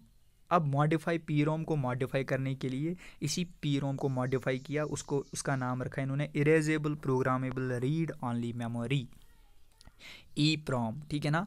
Chips can be program time to time and can be eraser. इसमें क्या किया इन्होंने, इसमें इन्होंने फिर दूसरा, इसमें भी इन्होंने ब्लॉक्स में डिवाइड किया, थोड़ा सा मॉडिफिकेशन की। उसके बाद इन्होंने क्या किया, इसको मतलब प्रोग्राम्स जब इन्होंने इसमें दे दिया, ठीक है ना, इन्होंने लेकिन एक चीज़ किया इसमें, अब ये प्रोग्रामर्स ऐसे ब्लॉक्स इन्होंने बना लिए, ठीक है ना, समझिएगा बात को, समझिएगा, ठीक है ना, ध्यान दीजिएगा। यहाँ पे प्रोग्राम, यहाँ पे भी प्रोग्राम, यहाँ पे भी प्रोग्राम। सपोज कर लो इनको ये वाला इरेज करना था, यहाँ पे तो नहीं होता था, ये वाला इरेज करना था। ये इनने इस पार्ट को ऐसे बनाया, जब भी इसको सनलाइट में एक्सपोज करते थे हम, तो ये वाला अपने आप इरेज होता था। तो इसका मतलब इरेज करने के लिए इन्होंने किसका सहारा लिया? यूवी लाइट का। यूवी लाइट तो ऑब्वियसली जो आप सनलाइट देखते हो उसमें है अल्ट्रावायलेट रेज होती है, ठीक है ना, या इन्होंने अंदर से ही फिट की यूवी लाइट को, ठीक है ना। लेकिन अब होता क्या था कि यूवी लाइट हमें नहीं पता था कि किस पे ज़्यादा पड़ेगी, किसके लिए, अगर यूवी लाइट की फ्रीक्वेंसी क्या है। अगर वो थोड़ा सा इस दूसरे वाले से भी मैच होती, जो हमें डिलीट करने की ज़रूरत नहीं थी, ये भी डिलीट होता, तो हमारे लिए प्रॉब्लम होती थी। तो एक टाइम कंज्यूमेबल था, ठीक है ना, but it is used less nowadays. ये ज़्यादा यूज़ नहीं होता as it is time consuming, क्योंकि पहले लाइट देखनी पड़ती थी, फिर उसको डिलीट करना पड़ता था, ठीक है ना। अब उसके बाद मॉडिफाई किया इन्होंने EEPROM। ये EEPROM की तरह ही है, लेकिन यहाँ यूवी लाइट के बजाय इन्होंने किसका सहारा लिया? इलेक्ट्रिसिटी का, ठीक है ना। इलेक्ट्रिसिटी ऑब्वियसली जब आप लैपटॉप ऑन करते हो इलेक्ट्रिसिटी तो चालू ही रहती है उसमें। और ये इसकी एक और ख़ासियत है, ये पॉइंट आप नोट कीजिए, ये बिट बाय बिट, जो भी बिट आपको बिट से लेकर, मतलब स्मॉलेस्ट यूनिट से लेकर लार्जेस्ट यूनिट तक ये डिलीट करती थी, ठीक है ना। स्मॉलेस्ट बिट बाय बिट ये डिलीट करती थी। Extended version of EEPROM, accurate as it erase bit by bit. Fastest computer about to. अगर आपसे पूछा जाएगा सबसे फास्टेस्ट काम कौन करता है इन 3 मेमोरीज में, वो है EEPROM, ठीक है ना। ये आप नोट डाउन कीजिए, इसलिए मैंने इनको हाईलाइट किया हुआ है, ठीक है ना। अब हम इससे पहले, ठीक है ना, यहाँ रैम में पहुँचने से पहले हम देखते हैं बूट, कितने तरीके के बूट्स हैं। एक तो है cold boot and warm boot. आप समझ गए होंगे, ठंडा और गर्म, ठीक है ना। कोल्ड बूट क्या है? Every time when we on the system after shutdown. जब आप अपना सिस्टम ऑन करते हो, ठीक है ना, लेकिन ऑन करने से पहले ये आपके पास ऐसे ही बंद पड़ा हुआ था। मान लो आपने आज सिस्टम को बंद किया, अब आप सुबह आप कहीं गए, सुबह आपने सिस्टम को दोबारा ऑन करना चाहा, ठीक है ना, तो मतलब वो एक ठंडा होता है, ऑब्वियसली वो ठंडा ही होता है, क्योंकि इलेक्ट्रोमैग्नेटिक इंडक्शन की वजह से हीट पैदा नहीं होता है, ठीक है ना, क्योंकि वो काम ही नहीं। जब इलेक्ट्रोमैग्नेटिक इंडक्शन की वजह से हीट कब पैदा होता है? जब आप 10 या 15 घंटे लैपटॉप पे ही रहते हो, आप देख सकते हो कि उसका नीचे वाला पार्ट जो होता है वो गर्म होता है, ठीक है ना। दरअसल वही होता है इलेक्ट्रोमैग्नेटिक इंडक्शन, जब हीट अप होते हैं तो उसकी वजह से क्या होता है, वो गर्म होता है, तो इसलिए हम उसके बाद उसको फ़ैन यूज़ करते हैं। वो एक बड़ा टॉपिक है, ठीक है ना, बस आप इतना याद रख लीजिए। कोल्ड बूट आपको समझाने के लिए मैं बस ये चाहता हूँ कि जो नॉन इंजीनियरिंग बैकग्राउंड से हैं वो भी अच्छे से समझे। जैसे मैंने यहाँ पे बताया गाड़ी का इस्तेमाल किया, गाड़ी इतनी किलोमीटर चलती है, वो इससे रिलेटेड ही नहीं था, ठीक है ना, तो लेकिन समझाने के लिए करना पड़ा। Cold boot and warm boot. Cold boot, आज आपने अपना लैपटॉप, मान लो आपको कोई मूवी देखनी थी, आपने मूवी ख़त्म कर ली, उसके बाद आप सो गए, ठीक है ना, आपने सुबह फिर दोबारा लैपटॉप ऑन किया, लेकिन रात भर वो बंद ही था, ठीक है ना, वो शट डाउन ही था। उसके बाद जब आप उसको खोलोगे, शट डाउन के बाद जब आप उसको ऑन करोगे, मैंने क्या बताया, वो प्रोसेस जब सिस्टम को ऑन करते हैं उसको क्या कहते हैं? बूटिंग। लेकिन कौन सी वाली बूटिंग? वो कोल्ड ही था, तो कोल्ड बूट उसको कहते हैं, यानी सिस्टम को ऑन करना, लेकिन उससे पहले वो क्या था? शट डाउन था। वार्म बूट क्या है? जब आप उसको रिस्टार्ट करते हो और आफ्टर अपडेट्स, आपने कोई इसमें अपडेट किया है, ठीक है ना, अपने फ़ोन में, एंड्रॉयड फ़ोन में आप अपडेट करते हो, ठीक है ना, आपका एंड्रॉयड फ़ोन स्विच ऑफ था, उसके बाद आपने उसको ऑन किया, तो मतलब वो हो गया कोल्ड बूटिंग करना। लेकिन आप चलाते रहे, आप उसके साथ काम ही करते रहे, लेकिन साथ साथ में आपने रिस्टार्ट किया उसको, या आप के पास अपडेट की नोटिफिकेशन आई, आपने उसी समय उसको अपडेट किया या इंस्टॉल कोई प्रोग्राम किया, उन्हीं को कहते हैं, या कोई न्यू पार्ट ऐड किया, उसी को कहते हैं वार्म बूट। आई होप कि आप समझ गए होंगे। Now we complete the booting. जैसे ही हम अपने आप कंप्लीट बूटिंग कर लिए, all about load operating systems, ठीक है ना, मैंने आपको बताया ऑपरेटिंग सिस्टम को लोड करने के लिए इतना सारा झंझट हमें पढ़ना पड़ा, ठीक है ना। तो जैसे ही मतलब ये ऑपरेटिंग सिस्टम लॉन्च हुआ, जैसे विंडोज़ हो गए, एंड्रॉयड आपका हो गया, ठीक है ना भाई, किससे? बूटस्ट्रैप लोडर से। बूटस्ट्रैप लोडर किस में लोड किए थे हमने? रैम में लोड किया था फिर, ठीक है ना। जैसे ही हमें मतलब ये लॉन्च हुआ, जैसे ही हमारे ये ऑपरेटिंग सिस्टम्स लॉन्च हुए हैं, which were store in RAM after system on, उसके बाद हमारा किसका काम होता है? रैम का काम होता है। ये सिंपली क्या करता है? डाटा को मैनेज कर लेता है। ये डाटा को मैनेज कैसे कर लेता है? रैंडम एक्सेस मेमोरी, इसकी फुल फॉर्म है रैंडम एक्सेस मेमोरी। अब मैं आपको बताऊं, इससे पहले रैम पढ़ाने से पहले मैं आपको यहाँ की ओर ले चलता हूँ। एक सेकंड आप रुकिए। मैंने आपको यहाँ पे मेमोरी हायरार्की में बताया एक्सेस मोड, ये भी मैंने आपको समझाया था। एक्सेस मोड में आपको बताया था रैंडम एंड सीक्वेंशियल, ये मैं आपको पढ़ाना चाहता हूँ। Random and sequential access mode क्या है? रोम पे चलते हैं हम, पी रोम, रैम पे चलते हैं हम। मैंने आपको बताया एक्सेस मोड दो तरीके के होते हैं। एक्सेस मोड, ठीक है ना, एक तो होता है रैंडम, दूसरा होता है सीक्वेंशियल। एस का मतलब रैंडम, ये सॉरी आर का मतलब रैंडम, एस का मतलब सीक्वेंशियल। अब ये रैंडम मोड क्या होता है? मतलब आपके पास मेमोरी है, ये ब्लॉक्स में है। सपोज मान लो यहाँ पे एंटीवायरस, आपने अपनी चिप या आपके पास स्टोरेज कोई फाइल थी, उसमें एंटीवायरस था इस वाले पार्ट में। मेमोरी जो थी इसमें इस वाले पार्ट में वायरस था इसमें, इसमें वायरस था, ठीक है ना। लेकिन जैसे ही सीपीयू इस पर ये इसको बोलेगा हाँ भाई अपना डाटा ले आओ, लेकिन सीपीयू देखेगा कि इसमें वायरस है, तो वो क्या करेगा? आपके हिसाब से क्या करेगा? पहले तो आपने देखा होगा, जब भी आप कोई यूएसबी ड्राइव या अपना फ़ोन इसमें मतलब लैपटॉप के साथ कनेक्ट करते हो, तो उसमें अगर एंटीवायरस सॉफ्टवेयर होगा तो वो पहले स्कैनिंग कर लेता है। आपने देखा होगा स्कैनिंग कर लेता है पहले वो, ठीक है ना, स्कैन कर लेता है, छान लेता है कि कहीं इसमें वायरस तो नहीं है, ठीक है ना। सपोज कर लो इसमें वायरस है, यहाँ पे एक वायरस है। रैंडम का मतलब हो गया, ये हो गया सीपीयू, यहाँ पे मैं इसको बना रहा हूँ सीपीयू, ठीक है ना। ये सीधे इसी पे जाएगा, यानी इसकी ये नहीं देखेगा कि पहले तो इसको मतलब मुझे प्रोसेस करना था, उसके बाद मुझे इसको प्रोसेस करना था। मतलब ये एक लाइन में होती है, क्यू में होता है ये, यानी फीफो क्यू ये पैटर्न फॉलो कर लेता है, ठीक है ना। वो एक बहुत बड़ा टॉपिक है फीफो का, इसीलिए मैंने यहाँ पे ऐड नहीं किया है, क्योंकि एग्ज़ाम पॉइंट इतना नहीं पूछेगा शायद। मुझे लगता है कि ये जो पोस्ट, ये जो बायोस होते हैं, बायोस तो पूछ सकते हैं, लेकिन पोस्ट की इतनी संभावना नहीं है, ठीक है ना। लेकिन फिर भी आपको समझाने के लिए कि रैम असल में होता क्या है, रोम असल में होता क्या है, ठीक है ना। तो लेकिन सीपीयू को क्या करना था? सीपीयू जब इस डाटा को प्रोसेस करना था, इस मेमोरी को अगर इसे प्रोसेस करना था, ठीक है ना, काम इस पे करना था, ये किस पे जाता पहले? ओब्वियसली ये पहले लाइन में खड़ा था, इसी की रजिस्ट्रेशन करनी थी पहले। मान लो यहाँ पे एक बंदा है, यहाँ पे दूसरा बंदा है, यहाँ पे तीसरा, एक लाइन में बैठे हैं ये लोग। तो पहले किसकी बारी आएगी रजिस्ट्रेशन के लिए? ये स्कूल है कोई, तो पहले ये रजिस्ट्रेशन करेगा, उसके बाद ये आएगा, उसके बाद ये फॉर्म फिल करेगा, ठीक है ना। लेकिन रैंडम मतलब ये सीधा जिस पे जाना होता है वहीं पे जाएगा। यहाँ पे इसने वायरस देखा तो ये नहीं सोचेगा कि ये इसकी बारी है, सीधे यहीं पे जाएगा। तो मतलब without any seeing the location, यानी ये लोकेशन क्या चीज़ है, ये क्या कहता है ये, कि किसी भी लोकेशन को देखता ही नहीं है, यानी ये मेमोरी की लोकेशन को नहीं देखता है कि इसकी लोकेशन क्या है, इसकी डाटा की लोकेशन क्या है, कि उसी हिसाब से मैं इसका काम करूं, कि इसकी बारी तो बाद में आ जाएगी। नहीं, जिस पे ये जाना चाहता है बिल्कुल वहीं पे जाएगा, अपनी मर्ज़ी का मालिक है ये, ठीक है ना। अब सीक्वेंशियल क्या है? सीक्वेंशियल सिंपली मैं आपको बताऊं, ये लाइन क्यू फॉर्म में होता है, ठीक है ना। पहले अगर डाटा आपके पास आया, सीपीयू के पास डाटा पहुंचा, पहले इसको प्रोसेस करेगा, फिर उसके बाद इस पे, फिर इस पे, ठीक है ना। वही हो गया सीक्वेंशियल मोड, ठीक है ना।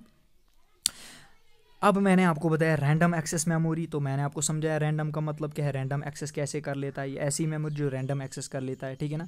Always used for read and right दोनों के लिए है, यानी रीड के लिए भी है, मॉडिफाई के लिए भी। The memory that use to save operating system, ये ऑपरेटिंग सिस्टम सेव कर लेता है। जैसे मैंने आपको बताया बूटस्ट्रैप लोडर को सेव कर लेता है, जो किसके लिए यूज़ होता है? ऑपरेटिंग सिस्टम को लॉन्च करने में। तो ऑब्वियसली ये किसको सेव कर लेता है, ऑपरेटिंग सिस्टम्स को सेव कर लेता है। जैसे आपका VLC प्लेयर हो गया, ठीक है ना, बाकी चीज़ें हो गए, या क्या कहते हैं इसको, मुझे अभी याद नहीं आता है, UC ब्राउज़र हो गया, जो भी आप इंस्टॉल ऑपरेटिंग सिस्टम इंस्टॉल कर लेते हो अपने फ़ोन में या लैपटॉप में, वो सेव कर लेता है रैम, ठीक है ना, ठीक है ना, इन एक्टिव मोड, ठीक है ना। अब यहाँ पे आपको समझ आया होगा रैम। आप जब आपने फ़ोन में, मान लो आपने PUBG, सपोज आजकल तो गेम बहुत ज़्यादा चलती है, PUBG आपने डाउनलोड की, या आपने कोई दूसरी गेम डाउनलोड की, या आपके पास VLC प्लेयर उसमें डाउनलोड होता है, या उसमें क्रोम ब्राउज़र डाउनलोड होता है, या UC ब्राउज़र डाउनलोड होता है आपके फ़ोन में या लैपटॉप में। यहाँ पे लैपटॉप की बात ही नहीं कर रहा हूँ, बल्कि सिस्टम की बात कर रहा हूँ, ठीक है ना। सपोज़ आपके फ़ोन में, आपको मतलब अच्छे से समझ आए क्योंकि आप फैमिलियर हो विद दीज थिंग्स, ठीक है ना। तो आप देख सकते हो, अगर आपसे कोई अगर पूछता है कि ये जो आपकी एप्लीकेशन ये किस में सेव होती है, ओब्वियसली ये रैम में सेव होती है। अब जो आप मूवीज़ उसमें फिर उसके बाद ऐड करते हो, या कोई गाने ऐड कर लेते हो, या कोई भी फाइल्स अपने ऐड करते हो, वो सीधे किस में चला जाता है, उसको कहते हैं हम डाटा। वो किस में चला जाता है, सीधा चला जाता है रोम में, ठीक है ना। तो रैम में दरअसल क्या होता है, बूट स्ट्रैप लोडर होता है, जो ऑपरेटिंग सिस्टम के लिए, ऑपरेटिंग सिस्टम्स को लॉन्च करने के लिए, आप अपने जब आप अपना फ़ोन ऑन कर लेते हो तो आपके ऊपर डिस्प्ले पे सारे एप्लीकेशंस नज़र आते हैं। तो वो कौन करवाता है, वो आप तक पहुंचाने के लिए, डिस्प्ले पे शो करने के लिए वो कौन प्रोग्राम पहुंचा रहा है, बूटस्ट्रैप लोडर पहुंचा रहा है, ठीक है ना, इन एक्टिव मोड, ठीक है ना, एक्टिव मोड में, ठीक है ना। As it has direct access to CPU, obviously it has direct access for easy and fast processing, इसको एक्सेस जल्दी मिलती है CPU से, ठीक है ना। उसके साथ ही होता है ये, it is a memory area wire input data is saved registered itself for processing into CPU, ठीक है ना। ऐसी मेमोरी जो अगर इनपुट डाटा आता है उसको भी सेव कर लेता है, ठीक है ना। जैसे आपके पास छोटी छोटी मेमोरीज होती है, ठीक है ना, तो उनको सेव कर लेता है, रजिस्टर्ड कर लेता है। ये क्या चीज़ बताता है, मैं आपको बताना चाहता हूँ। Now CPU demands for processing, यहाँ पे ये पॉइंट आप देख लीजिए। सपोज़ कर लो ये रैम है, रैम में क्या क्या सेव हो सकता है, ये आज आपको मैं समझाना चाहता हूँ। ये हो गया रैम, ये भी हो गई रैम, ये हो गई CPU। ध्यान से समझिए इस बात को। It is the memory area where input data is saved or registered itself for processing into CPU। जब डाटा आता है या जब ऑपरेटिंग सिस्टम मतलब VLC यानी कोई डाटा VLC प्लेयर आ गया, ठीक है ना, कोई डाटा आ गया, इनपुट डाटा आप याद रख लीजिए, जब इनपुट डाटा आ गया तो वो रजिस्ट्रेशन किस में कर लेता है। मैंने आपको ये जो मैंने आपको, ये भी रैम है, ये भी रैम है, ठीक है ना, ये मैंने आपको बताया ये CPU है, प्रोसेसर है। ये इनपुट डाटा इस रैम में चला जाता है।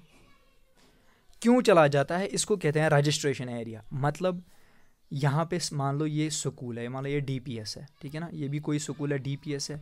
यहाँ पे रजिस्ट्रेशन करवाने के लिए, इस एरिया में रजिस्ट्रेशन करवाने के लिए, अपने आप को रजिस्ट्रेशन करवाने के लिए, इनपुट अपने आप को रजिस्ट्रेशन करवाने के लिए किस में, CPU में। उसके लिए वो पहले कहाँ रहता है, मतलब कहाँ अपना ठिकाना बनाता है, पहले रैम में बना लेता है, ठीक है ना, यानी वो अपना ठिकाना रैम में बना लेता है। जब भी हम कोई इनपुट डाटा दे देते हैं वो पहले किस में चला जाता है, रैम में चला जाता है। क्यों, क्योंकि उसको रजिस्ट्रेशन करनी है CPU में, किस लिए, प्रोसेसिंग के लिए, ठीक है ना। चला गया वो रजिस्ट्रेशन एरिया में। जैसे ही वो रजिस्ट्रेशन एरिया में चला जाता है, now CPU demands for processing. अब CPU मान लो कोई और काम कर रहा था, यानी किसी और फाइल पे ये एक्सेस कर रहा था, तो जब इसने वो सारे काम ख़त्म कर लिए तो इसने कहा कि इसने देखा कि कोई एक इनपुट बंदा यहाँ पे बैठा है, सपोज़ कर लो, ठीक है ना, कोई बंदा इनपुट यहाँ पे डाटा बैठा हुआ है, तो वो फिर उसको बताएगा कि हाँ, डिमांड करेगा, हाँ भाई लेके आओ इनपुट डाटा को। किसको बोलेगा, रैम को बोलेगा, ठीक है ना।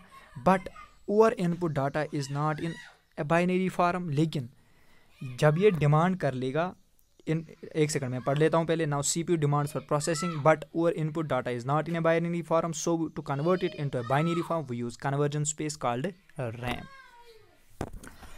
अब क्या करेगा, अब ये कन्वर्जन स्पेस क्या कर लेगा, यहाँ पे तो रैम है, ये यहाँ पे CPU लगा हुआ है, ठीक है ना। ये रजिस्ट्रेशन एरिया किस में होता है, CPU में, रैम में होता है। मैंने आपको बताया रजिस्ट्रेशन एरिया मतलब इनपुट यहाँ पे ही ठहरता है। किसके इंतज़ार में ठहरता है, CPU के इंतज़ार में। क्यों, क्योंकि ये ताकि ये मुझे प्रोसेस करें। जब सीपीयू ने सारा काम ख़त्म किया, उसने कहा कि हाँ भाई लेके आओ अब किसको, इनपुट डाटा को। लेकिन रैम तो इनपुट डाटा लेके आता सीपीयू के पास, लेकिन वो डाटा कौन सा था वो हम समझते थे, ठीक है ना, वो तो कंप्यूटर तो नहीं समझता था। क्योंकि मैंने आपको बताया कंप्यूटर जो समझता है, सीपीयू जो समझता है, एएलयू जो समझता है, ठीक है ना, वो क्या समझता है, बाइनरी लैंग्वेज समझती है, ठीक है ना, बाइनरी लैंग्वेज का मशीन लैंग्वेज समझती है, ठीक है ना, बाइनरी डाटा समझता है। तो रैम क्या करता है, ये उसको कन्वर्जन एरिया में कन्वर्ट करता है, पहले किस में, 10 फॉर्मेट में, फिर उसके बाद किसको देता है, सीपीयू को, ठीक है ना। अब आप देख लीजिए, when CPU is busy content waits into RAM. अब सपोज कर लो यहाँ पे एक और पॉइंट आ गया है, वेटिंग रूम। वेटिंग रूम भी किसके लिए, वेटिंग रूम मतलब एक ही रैम, मान लो ये एक रूम है, ये एक बिल्डिंग है, इसी बिल्डिंग में ऐसे कमरे हैं, एक कमरा रजिस्ट्रेशन के लिए है, दूसरा कमरा कन्वर्जन के लिए है, तीसरा कमरा वेटिंग रूम के लिए है। यानी अगर सीपीयू, अगर कोई नया बंदा आता है यहाँ रहने के लिए, ठीक है ना, उसको पहले रजिस्ट्रेशन करनी होती है, यानी सीपीयू में जाने के लिए उसको पहले रजिस्ट्रेशन कर लिए तो वो यहाँ पे रखता है रैम उसको।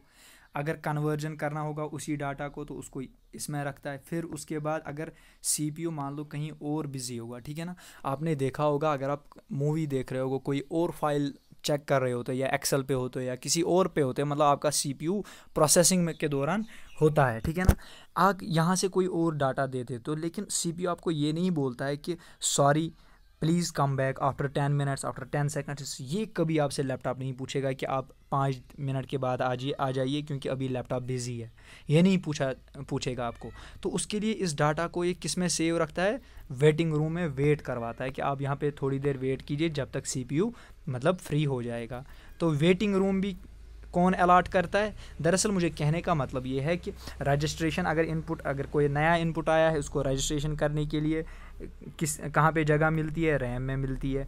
अगर कन्वर्जन उसको बाइनरी फॉर्म में कन्वर्ट करना है तो कहाँ पे कर सकते हैं, रैम में कर सकते हैं। अब उसके बाद अगर सीपीयू बिजी होगा तो वो आपसे नहीं पूछेगा कि 10 मिनट के बाद आ जाइए, मैं अभी कंप्यूटर हमारा अभी बिजी है, कंप्यूटर अभी दूसरा डाटा नहीं ले सकता है। तो वो क्या करेगा, अगर इसीलिए आपने देखा होगा, आपने नोट्स किया होगा, आप अपने लैपटॉप में 5-6 फाइल्स एक साथ ऑन कीजिए, उनको फिर मिनिमाइज़ कीजिए। जब आप दूसरे कोई डाटा मतलब सर्च करोगे तो जल्दी सर्च नहीं होता है, उसको कहता है कि उसमें टाइम लगता है, ठीक है ना, उसमें आप देख सकते हो वो प्रोसेसिंग के दौरान ही होता है, उसमें टाइम लगता है। लेकिन ये नहीं बताता कि मैं आपको डाटा नहीं लूँगा क्योंकि अभी मुझे बहुत काम है, बहुत से फाइल्स अभी ओपन ही है, ठीक है ना। तो दरअसल वो क्या करवाता है, उसी डाटा को वेटिंग रूम में रख लेता है। तो जैसे ही वहाँ पर प्रोसेसिंग ख़त्म होगी तो सीधा आपके मतलब सीपीयू में पहुँचाता है, ठीक है ना। दरअसल मुझे कहने का यही मतलब है, रजिस्ट्रेशन एरिया रैम ही करवाता है, कन्वर्जन एरिया रैम ही करवाता है, वेटिंग रूम भी रैम ही खाली करवाता है। In other words, a major memory which has operating system through which it defines all the functions. यानी ये वोलाटाइल इन नेचर है, टेम्पररी स्टोरेज है, ठीक है ना। वेटिंग रूम में डाटा को वेट करवाया, जैसे ही सीपीयू खाली हो गया उसको बेच दिया, ठीक है ना, डाटा को बेच दिया, अपनी जगह खाली कर ली, रजिस्ट्रेशन करवा लिया, अपनी जगह खाली कर ली, कन्वर्जन करवा लिया, अपनी जगह खाली कर ली, ठीक है ना। यही इसकी फंक्शन है। अब इसमें टाइप्स आते हैं, टाइप्स क्या है इसके, डायनामिक डी रैम और एस रैम। इसके अलावा बहुत सारे रैम्स आप देख सकते हो अपने नेट पे, अगर आप चेक करोगे तो इसके बहुत सारे पार्ट्स आप देखोगे, लेकिन मैं मेजर वही पढ़ाता हूँ जो एग्ज़ाम में आने की संभावना होती है। तो चलिए, डी रैम और एस रैम का मतलब क्या है। डी रैम आप देख सकते हो डायनामिक रैम, यानी डायनामिक वैल्यू रैम मतलब जिसका वैल्यू चेंज होता है, जिसका डाटा बार बार रिफ़्रेश होता है। रैंडम एक्सेस मेमोरी है ये, ठीक है ना। बस यहाँ पे यही याद रख लीजिए, यहाँ पे डाटा बार बार रिफ़्रेश होता है, चेंज होता है। स्लोअर है ये, लेस एक्सपेंसिव है, less power consumption, needs refresh 1000 of times पर सेकंड, ठीक है ना। मैंने आपको पहले ही बताया डाटा रिफ्रेश होता है यानी बार बार चेंज होता है, तो इसका मतलब रिफ्रेश हमें बार बार करना पड़ता है। एस रैम या स्टैटिक रैम, ये यहाँ पे डाटा को रिफ्रेश नहीं करना पड़ता है या डाटा चेंज नहीं होता है, ठीक है ना। More expensive, more power consumption, यही इसकी कंपैरिजन है, ठीक है ना। अब उसके बाद आता है कैशे मेमोरी, ठीक है ना। अब ये कैशे मेमोरी क्या है, ये आपने देखा, ये हो गया रैम आपका, ये हो गया आपका सीपीयू, मैंने आपको ये डायरेक्ट एक्सेस बोला कि डायरेक्ट एक्सेस करवाता है। ये सेमीकंडक्टर का बना हुआ है, स्मॉलर कैपेसिटी, इसकी कैपेसिटी भी बहुत कम होती है, स्टोरेज कम होती है, फास्टर होता है। Frequently access of instructions received from RAM. दरअसल ये क्या होता है मैं आपको समझाता हूँ। क्या चीज़ है ये? कहता है कि speed of CPU is high as compare to access time of main memory, therefore performance of CPU decrease due to the low speed of main memory. In order to decrease the mismatch in operating system, a small memory chip is attached between CPU and main memory whose access speed is very close to CPU called cache. मैंने यहाँ पे सारा ये मतलब details में क्यों बताया, क्योंकि मैंने सोचा आप लोग, हो सकता है आप लोग नोट डाउन कीजिए करो, तो इसीलिए मैं यहाँ पे सारा कुछ लिखवा रहा हूँ, ठीक है ना। ये कहता है कि जो ये CPU की स्पीड है, या मान लो ये CPU है, ये रैम है, ठीक है ना, जो ऑपरेटिंग सिस्टम को लोड करवाता है थ्रू बूटस्ट्रैप लोडर्स, ठीक है ना, इसकी एक्सेस स्पीड और इसकी एक्सेस स्पीड बराबर नहीं होती है, ठीक है ना, यानी ये मिसमैच कर जाते हैं, ठीक है ना, ये मिसमैच कर जाते हैं। तो इनकी स्पीड या एक्सेस टाइम को बराबर करने के लिए एक और चिप लगाई जाती है जिसका नाम रखा गया है कैशे मेमोरी, जिसकी स्पीड एग्जैक्टली है अप्रॉक्सीमेटली इक्वल टू CPU। इन्हीं को कहते हैं हम cache memory. Used to store continuous frequently data temporarily. यानी अब होता क्या है, अब रैम, अब इसके बाद कैशे, अब इसके बाद CPU। रैम मान लो इसने यहाँ तक पहुँचाया, 5 सेकंड्स लगा लिए, लेकिन यहाँ तक ये चाहता है कि ये 2 सेकंड्स में ही पहुँचे, लेकिन ये 5 सेकंड्स में इसको पहुंचाएगा, इतनी कम स्पीड है इसकी एज़ कम्पेयर टू CPU। लेकिन कैशे क्या करता है कि कोई बात नहीं बेटा, मैं इसको पहुंचाऊंगा विद इन 2 सेकंड्स। यह रैम से डाटा ले लेता है, फिर इसको एग्जैक्टली अगर ये 2 सेकंड्स में इस डाटा को चाहता है, अगर CPU चाहता है कि अगर CPU चाहता है कि ये डाटा आप खाली 2 सेकंड्स में पहुंचाओ, तो कैशे कहता है कि कोई बात नहीं, मैं इसको 2 सेकंड्स में पहुंचाऊंगा। वो मतलब एक्सेस टाइम को कंपेयर या compete करता है किससे? CPU से। तो कहने का मतलब यही है कि CPU और रैम कैशे मेमोरी की जो एक्सेस टाइम है या स्पीड टाइम है वो बराबर है इन टर्म्स ऑफ डाटा। तो वो किससे मेमोरी ले लेता है? रैम से ले लेता है, ताकि जो ऑपरेटिंग सिस्टम जैसे ही लोड हो जाए वो आपस में मिसमैच ना करें, ठीक है ना। तो वो बहुत ज़्यादा एक्सपेंसिव है, ये लार्ज साइज़ है इसका, एक्सपेंसिव है ये फॉर लार्ज साइज़। अगर आप इसका बड़ा साइज़ चाहते हो, आप चाहते हो कि 50 GB इसमें हो, तो आपको बहुत महंगा पड़ेगा ये, ठीक है ना। जितना आपका कंप्यूटर होगा उससे ज़्यादा महंगा आपको कैश ही मेमोरी पड़ेंगे, ठीक है ना। अगर आपका फ़ोन आप 15,000 में ले लेते हो, अगर इसमें कैशे 5 GB का होगा, तो आपका फ़ोन कैशे के बगैर अगर 15,000 का है तो ये 25,000 का अकेला ही आएगा, ठीक है ना। तो इसीलिए अगर इसका साइज़ ज़्यादा है तो यहाँ पे very expensive for large size. अगर लार्ज साइज़ है तो एक्सपेंसिव है, इसीलिए हम इसको कम साइज़ में रखते हैं। कितना रखते हैं? 256 KB यानी 260 KB से लेकर 2 MB तक इसकी मेमोरी होती है। कुछ बुक्स लिखती हैं 16 MB तक होती है, ठीक है ना। तो कहने का मतलब ये है कि MBs तक ही सीमित है, GB तक नहीं पहुंचता ये कभी भी नहीं। अब जो आज के कंप्यूटर्स है वो किस लेवल के हैं? इनमें जो कैशे मेमोरी होती है वो किस लेवल की होती है? वो होती है लेवल 3 और लेवल 2 कैशे की, ठीक है ना। ये लेवल 3 और लेवल 3 क्या है? ये बहुत बड़ा टॉपिक है, वास्ट टॉपिक है, ये आपके एग्जाम में नहीं आएगा। मैंने सोचा शायद क्वेश्चन में पूछा जाए, अगर ज़्यादा ही उसने सोचा कि मैं टफ़ क्वेश्चन या टफ़ पेपर भेज दूँ, तो इसके लिए इतना ही पूछा जाएगा कि कैशे, कौन सी कैशे आज यूज होती है, लेवल 3 या लेवल 2 होती है। या तो लेवल 3 होगी या लेवल 2 कैशे स्टोर होगी।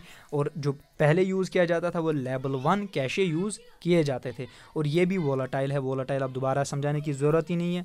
अब हमारे पास आते हैं रजिस्टर्स। इससे पहले हमने CPU में पढ़ा था, रजिस्टर्स हमने पिछले वीडियो में कंप्लीट करवाया था, ठीक है ना। फुल डिटेल्स में हमने रजिस्टर्स कंप्लीट करवाया था। एक्यूमुलेटर रजिस्टर्स, इसके टाइप्स कौन कौन से, कैसे आता है, ये बसेस क्या होते हैं, ठीक है ना। तो ये सारा हमने उसी में कंप्लीट करवाया। अब इसकी ओवरव्यू दे देता हूँ मैं, रजिस्टर्स का असल में मकसद क्या है। Now after cache gives data, जैसी कैशे, ये हो गया रैम, ये हो गया आपका कैशे, ये हो गया आपका CPU। यहाँ पे मैं लिख रहा हूँ CPU यानी RAM, cache memory and CPU। तो क्या चीज़ है ये?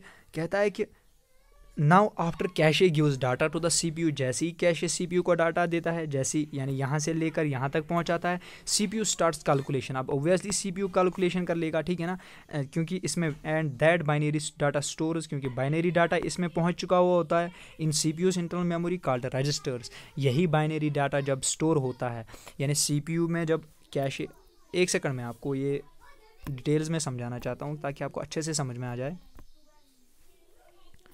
ये देख लीजिए आप, ये मेरा हो गया रैम, इसकी बात छोड़िए, ये हो गया हमारा कैशे, ये हो गया हमारा सीपीयू सेंट्रल प्रोसेसिंग यूनिट। आपको मैंने पिछले वीडियो में बताया था एएलयू ऐसा है जो बाइनरी डाटा ले लेता है, कौन सी कैलकुलेशन कर लेता है, arithmetic calculations and logical calculations. तो यही बाइनरी डाटा किसके लिए ज़रूरत पड़ती है। अब आप समझ गए होंगे कि बाइनरी डाटा मशीन को क्यों चाहिए, कंप्यूटर क्यों बाइनरी डाटा हमसे चाहता है। इसलिए चाहता है क्योंकि वो एएलयू को ज़रूरत है। एएलयू खाली बाइनरी समझता है, मैंने पिछले वीडियो में आपको ये बताया था, ठीक है ना। तो दरअसल सीपीयू को नहीं, सीपीयू के एएलयू को ही चाहिए, इसीलिए हम सीधे से बताते हैं सीपीयू को चाहिए। तो ये सीपीयू जो बाइनरी डाटा स्टोर इसका जो है वो किस में होता है, रजिस्टर्स में होता है।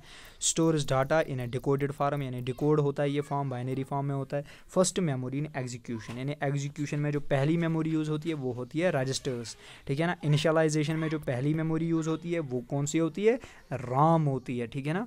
उसमें जो पहला प्रोग्राम यूज़ होता है वो कौन होता है, पोस्ट एंड बायोस, ठीक है ना। ऑपरेटिंग सिस्टम जैसे ही डिस्प्ले होता है उसमें कौन सा प्रोग्राम पहला यूज़ होता है, वो है स्ट्रैप लोडर, ठीक है ना, स्ट्रैप लोडर यूज़ होता है, ठीक है ना। And after registers content pass into ALU, उसके बाद फिर कहाँ पहुँचता है, एएलयू में। यानी अगर एएलयू में जब ये स्टोर रजिस्टर में होता है बाइनरी डाटा, अगर ये फिर बाइनरी डाटा अगर एएलयू को चाहिए दोबारा तो किससे ले सकता है, रजिस्टर से ले सकता है। तो चलिए आज का जो हमारा टॉपिक है यहीं पे कंप्लीट होता है, ठीक है ना। तो अगला जो हमारा लेक्चर होगा वो किसके ऊपर होगा, वो होगा सेकेंडरी मेमोरी के ऊपर, ठीक है ना, सेकेंडरी मेमोरी। इसीलिए मैं आपको ये डिटेल्स में पढ़ा रहा हूँ, ठीक है ना। मैंने आपसे वादा किया था कि पूरा सिलेबस में कवर करवा, तो मैं आपको एक चीज़ यहाँ पे नोट करवाना चाहता हूँ, नोट डाउन कीजिएगा ये, ठीक है ना। जाने से पहले, वीडियो को कंप्लीट देखने से पहले आप यहाँ पे प्लीज़ थोड़ा सा नोट कीजिएगा कुछ पॉइंट्स। हमारी जो ये चैनल है ये पेड बिल्कुल भी नहीं है, ये हम फ्री एजुकेशन दे रहे हैं, ठीक है ना। क्योंकि education and education is a priceless, ठीक है ना। हम उन बच्चों तक पहुंचाना चाहते हैं, हमारा यही मकसद है, हम उन बच्चों तक अपनी इन्फॉर्मेशन पहुंचाए जो कोचिंग अफोर्ड नहीं कर सकते हैं, या जो बुक्स या इन हालात में लॉकडाउन में जो बुक्स तक नहीं खरीद पा सकते हैं, ठीक है ना। उन बच्चों तक खासकर हम पहुंचाना चाहते हैं, क्योंकि आजकल हर एक मतलब इंटरनेट से एक्सेस कर सकता है, ठीक है ना, हर एक इंटरनेट पे जाता है। तो हमारा यही मकसद रहता है कि उन बच्चों तक पहुँचे, खासकर जो कोचिंग आज के लॉकडाउन में या आज के टाइम में, लॉकडाउन के टाइम में अफोर्ड नहीं कर सकते हैं, ठीक है ना, उन तक ये पहुँचाए। तो मेरी आपसे यही रिक्वेस्ट है कि अगर आप चाहो आप उन ये डाटा पढ़ सकते हो, उसके बाद उनको समझा सकते हो, या अगर आप शेयर करना चाहते हो, आपके नज़र में अगर कोई ऐसा बच्चा या ऐसा स्टूडेंट है जो आपको लगता है कि कोचिंग अफोर्ड नहीं कर सकता है, तो आप उस तक ये इन्फॉर्मेशन शेयर कर सकते हो, ठीक है ना। बाकी जो हमारा जो सिलेबस है, मैं आपसे प्रॉमिस कर चुका हूँ कि A to Z आपका सिलेबस कंप्लीट होगा, ठीक है ना। जितने भी 30 नंबर्स इसमें आएंगे, कि अकाउंट स्टेट में 30 नंबर्स इसमें आएंगे, ठीक है ना। आई होप कि आपका जो क्वेश्चन है वो एक एक कंप्लीट हो, ठीक है ना, उसमें कोई भी कोई भी कमी ना रहे, ठीक है ना। तो चलिए दीजिए इजाज़त, अल्लाह हाफिज़।